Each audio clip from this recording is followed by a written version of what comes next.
Quando eu terminei de ver esse filme, parecia que eu tinha levado um tapa na minha cara. Tudo que eu sabia até então sobre Memórias de um Caracol era isso aqui, ó. O pôster do filme com uma garota e uma casca, uma concha de um caracol gigante sobre ela.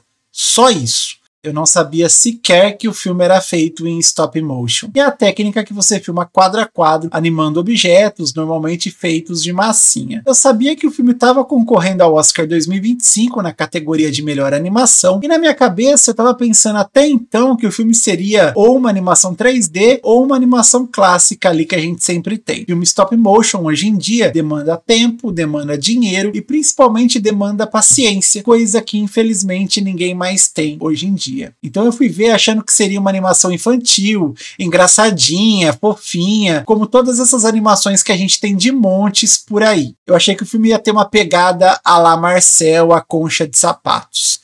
Só que aí veio a lapada na minha cabeça. Gente, eu saí desconcertado do filme. Os créditos subiram e eu demorei ali para me desconcentrar da tela. Eu vou contar para vocês como normalmente funciona depois que eu vejo um filme que eu quero gravar aqui pro canal. Assim que o filme termina, eu pego meu celular ou eu pego um bloco de papel e eu escrevo ali as principais ideias que aconteceram no filme para eu me lembrar de tudo depois. Eu deixo ali amadurecendo o que eu acabei de assistir na minha cabeça. E depois, no dia seguinte, preferencialmente, se eu tiver tempo, eu vou a fundo na história, buscando detalhes de produção, crio as minhas próprias teorias para as minhas análises, busco informações sobre o que ficou nas entrelinhas, né? E desenvolvo ali algo que vai além da minha mera opinião sobre o filme.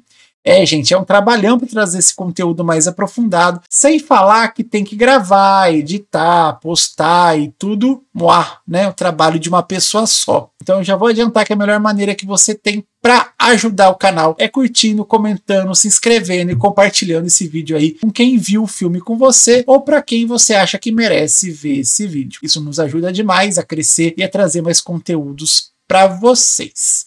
Mas voltando, gente, depois que o filme terminou, eu não conseguia nem escrever o que eu tinha acabado de ver. Eu estava paralisado com a coragem que essa animação teve de tratar de temas espinhosos, temas tão difíceis que nem filmes com atores em carne e osso são capazes de tratar. Memórias de um Caracol é um filme repleto de traumas, de medos, de preconceitos, de fetiches, de desejos que seres humanos escondem no seu íntimo. É um filme que aborda questões de saúde mental e ao mesmo tempo, gente, é uma animação que consegue ser cômica com um humor ácido bastante pessoal. E apesar de tudo, é um filme que consegue se manter bonito.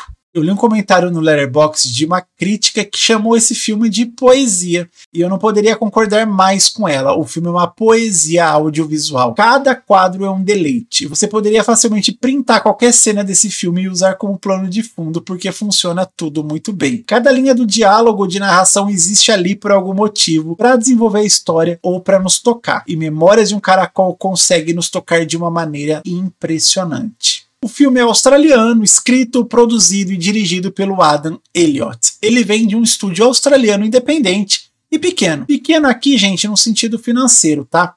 Porque para se gravar um frame em stop motion precisa de uma grande equipe. É um trabalho gigantesco. Um filme desse leva anos para ficar pronto. E é o primeiro grande trabalho comercial do diretor Adam Elliott, que vinha fazendo até então pequenos curtas em stop motion de uma maneira bastante experimentalista.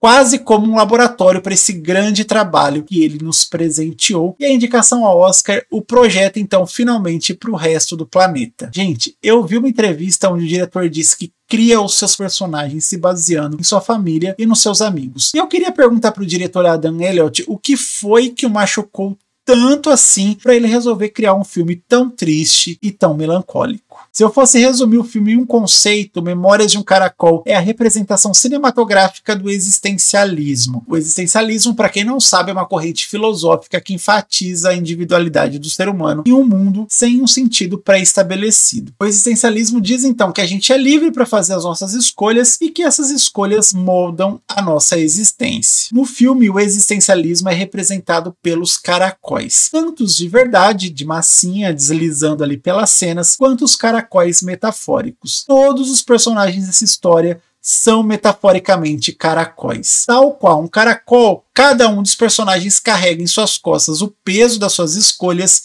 e da sua própria existência. Cabe então a cada um decidir se a casca que cada um carrega é uma casa ou é uma jaula. Um caracol nunca consegue voltar por onde veio. A anatomia do bichinho não permite que ele dê a volta em sua concha e retorne pelo mesmo caminho. Então ele sempre precisa seguir em frente. E essa também é uma metáfora existencialista das consequências que temos que lidar diante das coisas que acontecem na nossa vida. Igual o caracol, a gente não consegue voltar pelo caminho que a gente percorreu, a gente não consegue viver novamente o dia que passou. Temos que lidar com o peso das nossas escolhas e com as consequências dos caminhos que tomamos na vida. Esse, gente, é o mote principal do filme. O longa começa com a nossa protagonista, a Grace, soltando seu caracol de estimação e contando para esse animal todas as tragédias que aconteceram na sua vida e que levaram ela até esse desfecho. Então ela vai narrando ao longo do filme desde o dia em que seus pais se conheceram até aquele momento atual dela, onde ela não tem mais nenhuma esperança na vida depois de passar por uma sucessão de perdas e de tragédias. Quando a Grace e o seu irmão gêmeo Gilbert estavam na barriga da sua mãe, o seu pai ficou paralítico após ser atropelado por um carro. No dia em que Grace e Gilbert nasceram, a sua mãe morreu. E aqui já começa a fixação da Grace com caracóis. Ela fala que a sua mãe se foi igual a um caracol. Um caracol morre depois que dá luz, depois que bota os seus ovos. E o mesmo aconteceu com a sua mãe. A Grace nunca conheceu a mãe,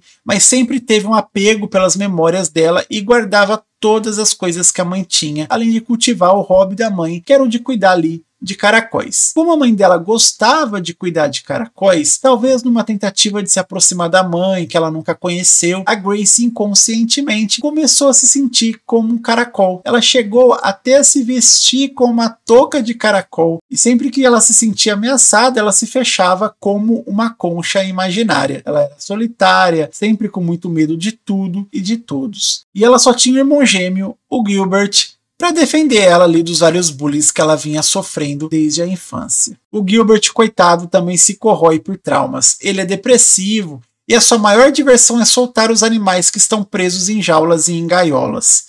Se ele não pode se soltar da sua própria concha, do peso da sua própria existência, pelo menos ele consegue fazer isso soltando pequenos animais que estão presos. Na infância, Grace e Gilbert passam seus dias lendo todo tipo de livro, e esse é o único momento em que eles conseguem se abstrair do mundo sombrio em que eles vivem. Porque é assim que é a ambientação. Tudo é muito sombrio, ameaçador, com cores escuras, e até quando tá de dia, tudo é melancólico, tudo em tons com filtro pastel. A vida já não estava sendo fácil para aqueles dois irmãos e tudo piora quando o pai falece e eles são separados. Grace é adotada por um casal viciados em atos libidinosos e nudismo público, enquanto Gilbert vai viver com uma família fanática e ultra-religiosa do outro lado da Austrália. Agora Grace e Gilbert estão sozinhos e precisam aprender a sobreviver nesse mundo difícil. A vida de Grace só ganha cores quando ela conhece Pink, uma velhinha excêntrica que todo mundo considera maluca. A Pink é a melhor coisa desse filme. E ela é a essência do existencialismo. O filósofo Jean-Paul Sartre defendia que devemos viver de forma autêntica, assumindo a nossa liberdade, a nossa responsabilidade, sem nos escondermos atrás de justificativas externas. E é isso que a Pink é.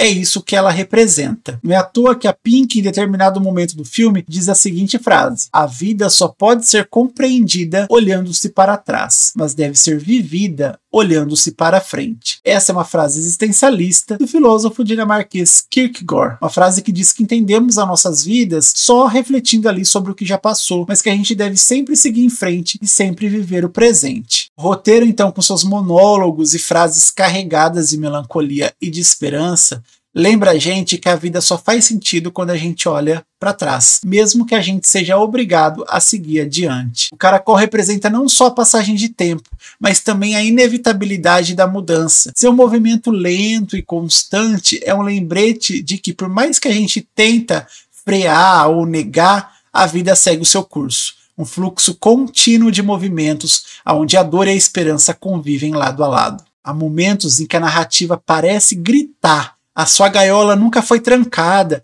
mas os seus medos o mantiveram preso, E é justamente nessa dualidade entre o aprisionamento emocional e a liberdade que a autodescoberta pode proporcionar que o filme se destaca. Ele toca temas universais como luta, solidão, a busca incessante por um recomeço, sem nunca cair ali nos clichês. O resultado, gente, é uma experiência cinematográfica que ressoa de uma maneira única, poética e reflexiva.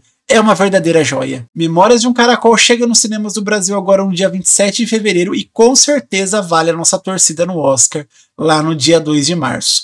Conta pra mim se você tá animado pra ver Memórias de um Caracol, ou se você tá vendo esse vídeo aí depois de ver o filme. Conta pra mim o que você achou, vamos papear um pouquinho. Não se esqueça de deixar o seu joinha também e se inscrever aqui no canal. A gente sempre tem análises e novidades do mundo do cinema aqui no Cinecaio. Um forte abraço pra você e até o próximo vídeo.